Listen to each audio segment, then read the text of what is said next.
Honorable Président des séances, honorables députés et estimés collègues, ma famille parlementaire. Cela fait maintenant quelques semaines que notre auguste chambre est propulsée au cœur de l'actualité politique de notre pays. Contre ma volonté, l'attention s'est focalisée sur ma modeste personne. Dans l'exercice de leur liberté, certains, ici ou à l'extérieur, ont multiplié à mon endroit critiques acerbes et attaques violentes, largement médiatisées. Mais d'autres, nombreux, m'ont témoigné leur amour et leur soutien. Aux uns et aux autres, je tiens à dire merci infiniment. Fort malheureusement, ce débat, si la déchéance éventuelle de quelques membres du bureau de l'Assemblée nationale a fini par occulter les véritables défis prioritaires auxquels notre pays est confronté à ce moment.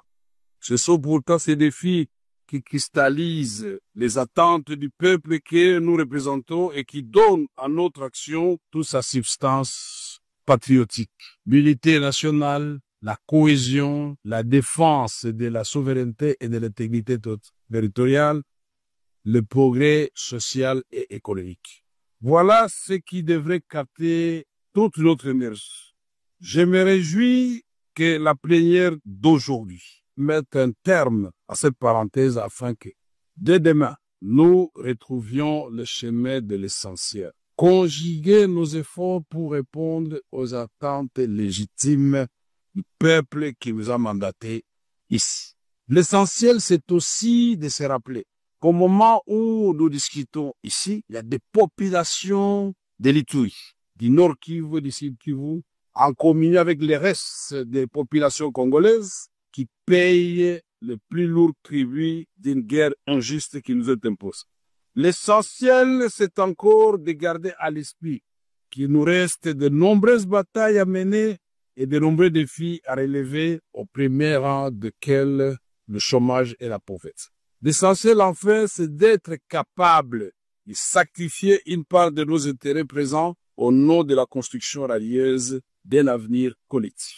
Honorables députés, estimés collègues, à travers une pétition qui m'a été notifiée par voie d'huissier, un groupe de collègues a mis en cause ma responsabilité en qualité de président de l'Assemblée nationale, de notre auguste chambre. Une lecture minutieuse de cette initiative montre que l'essentiel des préoccupations soulevées par mes collègues pétitionnaires porte sur le traitement réservé aux honorables députés et la gouvernance de l'Assemblée nationale. Au nom du principe de redevabilité, auquel je suis profondément attaché, et qui constitue un fondement de toute société démocratique, je me suis soumis à cette procédure mise en place, comme l'a si bien dit mon petit frère et ami Peter Kazadi, président de la commission. Je me suis donc soumis à cet exercice et j'ai répondu à chacune des préoccupations des pétitionnaires. 19 septembre 2025 devant la commission spéciale et temporaire instituée à cet effet. Pièce contre pièce, j'avais promis au président de la commission et aux membres de la commission que le lendemain, j'amènerai 3 documents qu'ils avaient demandé. Premier document pour justifier tous les fonds d'avril 2024 jusqu'au mois d'août de cette année.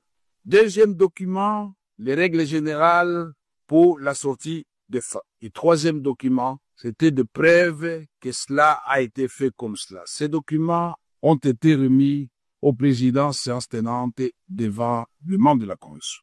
Au terme de l'article 31 du règlement intérieur de notre chambre, la responsabilité d'un membre du bureau, y compris celle du président, ne peut être mise en cause que par l'initiative exclusive des députés nationaux.